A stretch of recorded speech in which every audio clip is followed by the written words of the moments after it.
graça e a paz. Dando continuidade ao nosso curso básico de vida cristã, nós estamos no livro 3, Epístolas Paulinas 1, Carta aos Romanos, né? Capítulo 3, a santidade dos justificados. Na aula passada, nós fechamos o capítulo 2, a justificação dos perdoados. E nós havíamos recomendado a leitura dos capítulos 3 ao 5, para facilitarmos o entendimento desse tópico, ou desse capítulo. E nós apresentamos os seguintes fatos. No tópico 1, o que é justificação? Foi questionado a respeito da redenção, a propiciação e o que é pecado. Nós discutimos bastante sobre esses pontos. No tópico 2, as bênçãos da justificação. A comparação entre Cristo e Adão mostra ali o triunfo da graça sobre o pecado. E também, amados, sobre esse duplo relacionamento que o cristão tem com Adão e com Cristo, tem as suas consequências. Nós falamos dessas consequências, ok? E qualquer dúvida, você volta lá no capítulo 2 e faz assim uma revisão lá, ok? Hoje nós estamos começando o tópico 2, o significado do batismo. E nós recomendamos que você leia, né? Como foi falado na aula passada, eu recomendei que você lesse o capítulo 6 de Romanos. Então, para você ter um entendimento melhor a respeito do significado do batismo, seria bom você ler o capítulo 6, que vai te abrir uma janela muito boa para facilitar a sua assimilação, ok? Então, antes de nós entrarmos no batismo, nós gostaríamos de fazer uma retrospectiva aqui. A santificação. A santificação é a condição de uma vida separada para Deus e dedicada ao seu serviço. Inclui separação do pecado e a liberdade do seu poder. Okay? Em síntese, seria o quê? A santificação é o ato ou o processo pelo qual uma pessoa se torna santa, separada. Uma pessoa é considerada santa quando, de fato, pertence a Deus e serve fielmente a Ele. Então, o ponto principal é o quê? A obediência do Evangelho. Então, a obediência do Evangelho é o meio da santificação, ok? Do ponto de vista divino, a santificação é posicional e instantânea. Isso é, o homem não é santo pelo que ele é em si mesmo, mas pelo que ele é em Cristo. Amém? Então, nesse nível de santidade, o homem não é mais santo hoje do que foi ontem e do que será amanhã. Pelo contrário, ele é ou não é santo. Não tem outra opção. Pois a santificação posicional independe da gradação. Entenda isso, ok? Então, quando cremos no Senhor Jesus e o aceitamos como nosso Salvador, somos por Deus justificados pela fé e declarados justos, santos e sem condenação alguma. Amém? Assim, estamos em Cristo, Ele tornou-se nossa justiça e santificação. Continuando. Quanto à posição em Cristo, uma pessoa verdadeiramente justificada é também regenerada e santificada. Nós também falamos isso na aula passada. Na justificação, a justiça de Cristo é creditada em nossa conta espiritual. Né? Porque de nós mesmos nós não somos nada, mas graças a Deus, né, através de Cristo Jesus, nós temos aí esse caminho a seguir. Do ponto de vista humano, a santificação ela é progressiva e prática. É uma maneira santa de viver o dia a dia perante os homens, né? Ou seja, eu estou dando ali um testemunho aos homens a respeito da minha maneira de viver. Então, entenda aqui, amados. Em nível de santidade vinculada à maturidade cristã, né? Porque nós estamos constantemente sendo regenerados, capacitados, né, para nos aproximarmos mais de Deus. Então, aqui nós podemos fazer essa diferença entre a vista, né, do ponto de vista do homem e do ponto de vista espiritual, do ponto de vista de Deus. Né? Então, assim, a santificação ela é posicional. a santificação experimental ou prática que deriva de uma vida de comunhão diária com Deus, né? Então, vem ali aquela questão da leitura da palavra, meditação na palavra, oração, jejuns, né? E nós buscarmos cada vez mais a presença de Deus nas nossas vidas, ok? Então, uma das duas ordenanças deixadas pelo Senhor Jesus Cristo, que seriam a ceia memorial e o batismo do cristão, estão contempladas na palavra do apóstolo Paulo, nos versículos iniciais deste texto, onde ele expõe a doutrina da união do cristão com Cristo. Amém? O mais antigo significado do batismo é resumido com a palavra purificação. Para os judeus, o batismo era o ato por meio do qual os não-judeus, os gentios, se convertiam ao judaísmo. Então, seria a remoção definitiva da impureza dos gentios. Então, estou vendo aqui o batismo dentro da visão dos judeus, ok? Então, observe. O paganismo, né? E o pecador, eles fazem uma jura de seguir os mandamentos de Deus e tornava-se uma nova pessoa em relação à lei do judaísmo. Aqui nós estamos tentando explicar aqui a diferença do batismo, o que era feito antes de João Batista e o que passou a ser feito depois de João, o Batista. O batismo de arrependimento de João Batista tinha como ideia principal esse significado de purificação. Embora deva-se reconhecer que essa purificação proclamava mais um aspecto moral e espiritual do que apenas um ato cerimonioso, ou um ato, apenas uma cerimônia, né? Amém?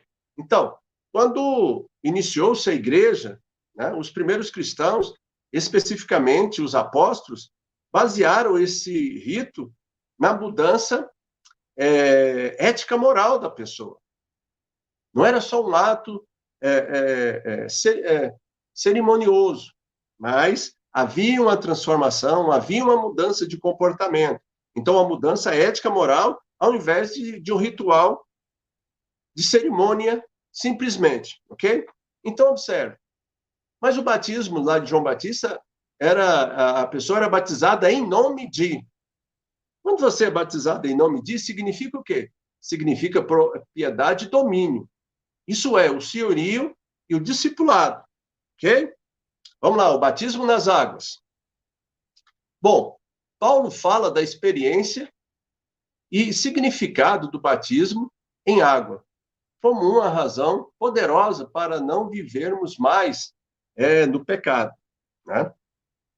E lá em Romanos, no capítulo 6, versículo 3, diz assim: ou porventura ignorais que todos nós que fomos batizados em Cristo Jesus, fomos batizados na sua morte? Bom, segundo o apóstolo, fomos batizados para a união com Cristo, na sua morte. Vamos entendendo isso aí, para mais na frente a gente tentar fechar explicando melhor. A nossa posição como estando em Cristo significa que estamos mortos para o pecado, ok? Então, observe. Primeiro, o batismo em águas é um mandamento do Senhor, amém? Para os que aceitam a Cristo Jesus. Se nós lembrarmos da comissão que Jesus deu a todos os seus discípulos, os seus filhos, lá em Mateus, no capítulo 28, versículo 19 e 20, e diz o seguinte: ide, portanto, fazeis discípulos de todas as nações, batizando-os em nome do Pai, do Filho e do Espírito Santo, ensinando-os a guardar todas as coisas que eu vos tenho ordenado. E eis que estou convosco todos os dias, até a consumação do século. Amém? Então, observe aqui, amados, ainda no batismo das águas, a obediência a esse mandamento como parte da confissão da nossa fé em Cristo Jesus. É-nos de grande valor espiritual. Porque foi uma missão que o Senhor Jesus deu para cada um dos cristãos, de nós falarmos, de nós levarmos o evangelho, de proclamar, de batizar as pessoas que aceitavam, de ensinar a elas a guardar todas as coisas, né? E depois que elas estivessem preparadas, de enviar elas para fazer a mesma coisa para outras pessoas. E o ponto principal disso tudo, a confirmação de Jesus, que ele estaria conosco todos os dias, até a consumação do século. Nós não estamos órfãos, nós não estamos abandonados, mas o Senhor está conosco, amém? Então, devemos ensinar com profundidade a todos os crentes o significado bíblico do batismo. Se de fato entendermos o seu significado, o batismo vai fazer o quê? Vai fortalecer a nossa fé e vai gerar uma convicção para que nós possamos viver a cada dia mais com Cristo e em Cristo e para Cristo. Amém? Bom, testemunho de uma nova vida. O batismo em água é um testemunho público que indica havermos morrido para o pecado e começado a viver uma nova vida em Cristo. Ok? Então, fala também da nossa plena identidade e experiência com Cristo, começando com a nossa morte com Ele. Lembra lá em Romanos, capítulo 6, no versículo 3? Ou porventura ignorais que todos nós que fomos batizados em Cristo Jesus, fomos batizados na sua morte. Né? Pronto. Então, vamos lá. A palavra, ou melhor, as palavras, sepultados com ele pelo batismo, mostram como o batismo, em definitivo, atesta a nossa posição. Né? Atesta a nossa posição. E atitude relativa ao pecado. E aqui nós vamos em Romanos, capítulo 6, versículo 4. Fomos, pois, sepultados com ele na morte, pelo batismo, para que, com Cristo, como Cristo foi ressuscitado dentre os mortos, pela glória do Pai, assim também andemos nós em novidades de vida. Devemos andar em novidades de vida. Em Romanos, capítulo 6, versículo 2, né, fala do batismo, é uma espécie de certidão de óbito do crente ante ao mundo, ok? Romanos 6, 2 diz: assim sendo, como poderemos viver no pecado nós que para ele morremos? Né? Então, atesta. Por isso que eu falei lá, mas na aula passada, falei, olha, leia o capítulo 6, porque nós vamos precisar muito dessa parte. Então, aqui no versículo 2, está falando que é uma prova de que aceitamos a morte de Cristo pelo pecado, como sendo nossa própria morte. E nós vamos falar um pouco mais sobre isso, porque aqui entra a questão da substituição, ok? Olá, próximo tópico, batismo por imersão. Então, entenda, há diferentes formas de batismo nas diversas igrejas chamadas cristãs. Então, vamos lá, primeiro ponto. Uma derrama água sobre a cabeça do batizando. Outra esparge água sobre a cabeça dele, do batizando, e etc. Os outros emergem totalmente nas águas. Então, a imersão é fundamentalmente bíblica, retratando claramente a união do crente com Cristo, na sua morte e ressurreição. Observe que aqui já não é só morte, mas é morte e ressurreição. Vamos, a partir desse ponto, nós vamos tentar explicar a questão da substituição. Né? Então, o batismo em água é um símbolo exterior, falando da nossa morte, sepultamento e ressurreição em Cristo. Ok? Como assim? Então, vamos tentar explicar isso por etapa. A descida nas águas simboliza a nossa morte com Cristo. Ok? A imersão é o sepultamento. E a saída das águas é a ressurreição para uma nova vida. Então, observe aqui, amados. Parece simples, né? O batismo. Então, se você já observou os batismos, você vê a posição do batizando lá, ele fica com as mãos sobre o corpo, como simbolizando como se estivesse sendo sepultado verdadeiramente, né? Antes do batismo, ele faz uma confissão de fé e aceita os termos do batismo e promete servir e outras coisas mais que tem na cerimônia do batismo, né? Depois, o responsável pelo batismo, o que está dirigindo o batismo, ele mergulha o batizando. Então, essa imersão é o sepultamento, né? E depois de algum tempo ele é retirado das águas, simbolizando a ressurreição com Cristo. Amém? E o início de uma nova vida, uma nova jornada. Ok? Colossenses, no capítulo 2, versículo 12. Tendo sido sepultados juntamente com ele no batismo, no qual igualmente fostes ressuscitado mediante a fé no poder de Deus, que o ressuscitou dentre os mortos. Então, observe aqui em Colossenses, no capítulo 2, está apenas confirmando o que nós vimos no parágrafo anterior, né? A descida às águas e aquelas outras coisas, porque aqui mesmo está falando isso, ok? Mercado de escravos, no próximo ponto. Bom, aqui nós temos na prática que a nossa santificação é algo pendente da nossa escolha. Lembre-se, você é responsável por aquilo que você escolhe, ok? Então, Paulo apresenta o pecado e a obediência a Deus como dois tipos de patrão, ou donos, como você queira. Romanos, no capítulo 6, verso 16. Não sabeis que daquele a quem vós ofereceis como servos para obedecer, deste mesmo a quem obedeceis, sois servos, seja do pecado para a morte ou da obediência para a justiça.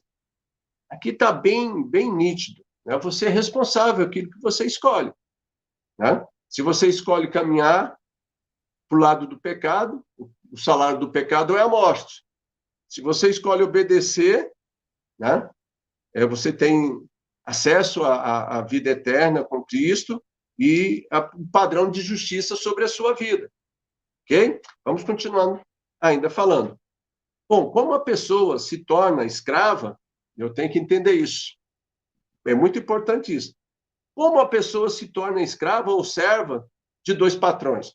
Talvez pode ser uma dúvida sua, ou desses patrões, pode ser uma pergunta, né? Pela irrestrita obediência a um deles. Entenda isso. O pecado paga com a morte, nós já falamos. A obediência a Deus conduz à justiça. E por que isso, amado? Que muitos cristãos, nós estamos dando uma ênfase maior aqui, porque muitos cristãos têm na mente que Deus está aqui para servi-lo. Bom, verdadeiramente Deus te abençoa e abre as portas sobre a sua vida pela graça dele e pela misericórdia dele. Não porque ele tem obrigação de te servir, não ele tem o dever de te honrar, né? Porque, primeiramente, eu tenho que entender a minha posição. Qual que é a minha posição? Eu sou escravo. A palavra está falando isso. Você é escravo, né? Escravo de quem? Bom, existe dois senhores. Nós já vimos na aula passada que nós fomos compros no mercado de escravos, né? E ali nós recebemos a nossa carta de alforria, né? Mas se no capítulo 5 está falando sobre isso, no capítulo 6 está sendo mais explícito. Ele está falando, olha, não é porque você tem sua carta de alforria que você deixou de ser escravo, não. Você continua sendo servo, né? Acontece que agora você é servo para obediência a Deus, que vai te conduzir à justiça e à vida eterna. Ok? Bom, espero que vocês tenham entendido isso daí. Então, só para reforçar aqui, a morte é o salário do pecado, mas a vida eterna é um dom de Deus por Jesus Cristo. Ok? Então, por isso, Por isso o cristão deve dizer não ao pecado. Ele deve dizer. Ele tem que escolher seguir ao Senhor Jesus. Caso contrário, a obediência ao pecado falo-á servo do pecado. Ok? Ele vai continuar na mesmice. Então, antes, escravo, agora livres. Bom, então nós éramos escravos do pecado, mas pela nossa união com Cristo, morremos para a vida velha. A velha criatura passou. As coisas antigas já ficou para trás. O nosso antigo patrão, o pecado, já não pode exigir nada de nós. Ok? Se você está lendo Romanos no capítulo 6, no versículo 17, que o tipo da obediência que produz justiça é a obediência à fé e à doutrina segundo o evangelho, né? Então, o crente deve continuar morto para o pecado, entregue completamente a sua nova vida como servo do Senhor. Amém? Do servo de Deus. Então, o cristão prossegue de uma posição justa para uma vida justa.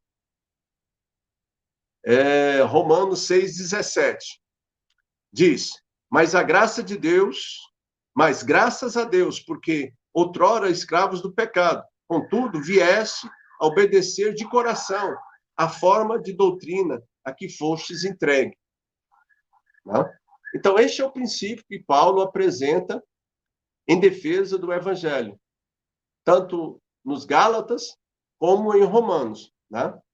Porque na Epístola Paulina, nessa primeira parte, nós falamos Epístolas Paulinas 1, nós estamos agora estudando o livro de Romanos, mas nós vamos fechar ela estudando o livro de Gálatas, que são essas duas epístolas, essas duas cartas, ok? Então, se queremos uma vida reta e justa, devemos começar por uma posição justa com Deus. Entenda isso. Duas tentações a evitar. Amados, que são, às vezes, aquilo que ilude o cristão, né?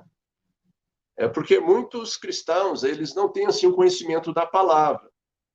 Então, ele é lançado ao vento como folha. Vai para lá e vai para cá, né? Então, entre eles, existem duas clássicas tentações quanto ao assunto que nós estamos discutindo. Primeiro, aqueles que dizem assim: eu tenho a salvação por fé, portanto, não importa o meu modo de viver. Ai, ai, ai. Primeiro ponto, isso não é bíblico. Como cristãos, nós somos donos da nossa vida, mas nós não somos escravos do pecado, ok? E algumas pessoas vêm e ainda acrescentam, essa aí fala assim, não, é aquela teoria, aquela doutrina que fala que uma vez salvo, salvo para sempre. Não é bem assim que as coisas acontecem. A nossa redenção não nos torna automaticamente obedientes a Deus.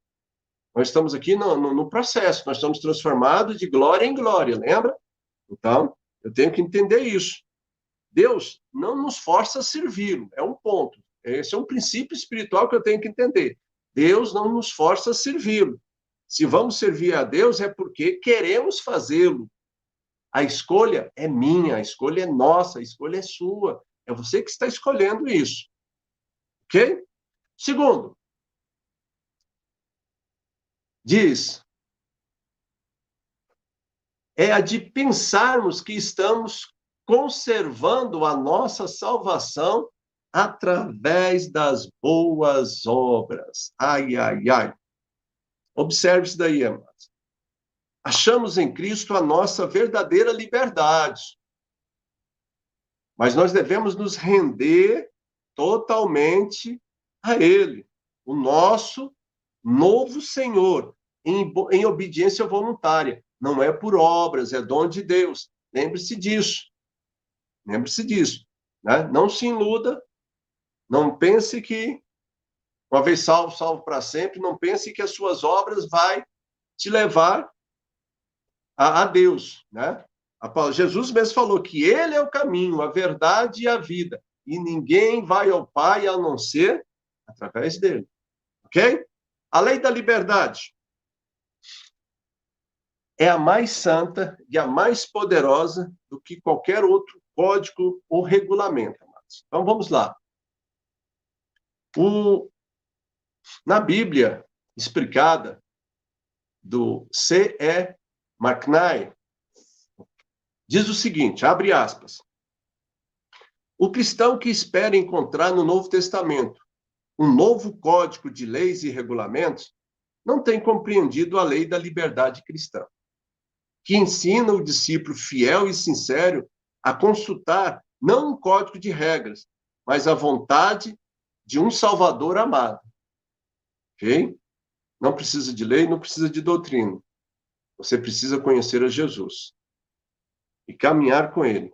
Então, o domínio de Cristo sobre nós coloca-nos sobre uma lei pessoal, assim, muito elevada, pois trata-se de uma união espiritual com ele. Você está se unindo espiritualmente com ele. Então, é a liberdade com lei, a lei de Cristo. Gálatas, no capítulo 6, versículo 2. Ou melhor, 1 Romanos, capítulo 7, versículo 22. Porque no tocante ao homem interior, tenho prazer na lei de Deus. Gálatas 6, 2. Levai as cargas uns dos outros, e assim cumprireis a lei de Cristo. Tá? Então, aqui fala de uma maneira diferente de nós andarmos e de servirmos. Ok? Então, a salvação é uma transferência de senhorio, nós já falamos isso. Tanto debaixo da lei, como debaixo da graça. O homem é um servo. Né? Romanos, no capítulo 6, versículo 14.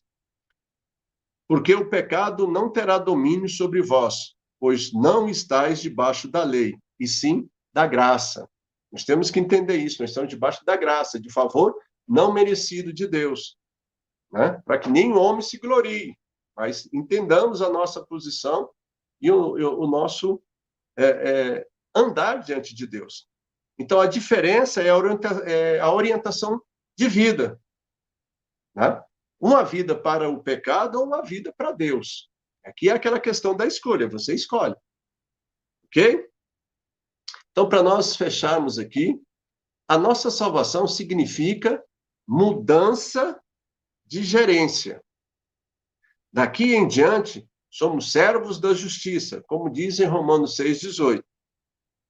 E uma vez libertados do pecado, fostes feitos servos da justiça. Romanos 6,18. Amém? Na próxima aula, nós estaremos no capítulo 3, no tópico 2, que diz o quê? A lei, a analogia do casamento. Né? E eu recomendo aí que você esteja lendo o capítulo 7 e o capítulo 8 de Romanos. Hein? Capítulo 7 e 8, para nós termos maior facilidade no próximo tópico. Vamos lá ver o quê? O que significa a nossa união com Cristo? Entender melhor isso. Quais são os dois mundos em que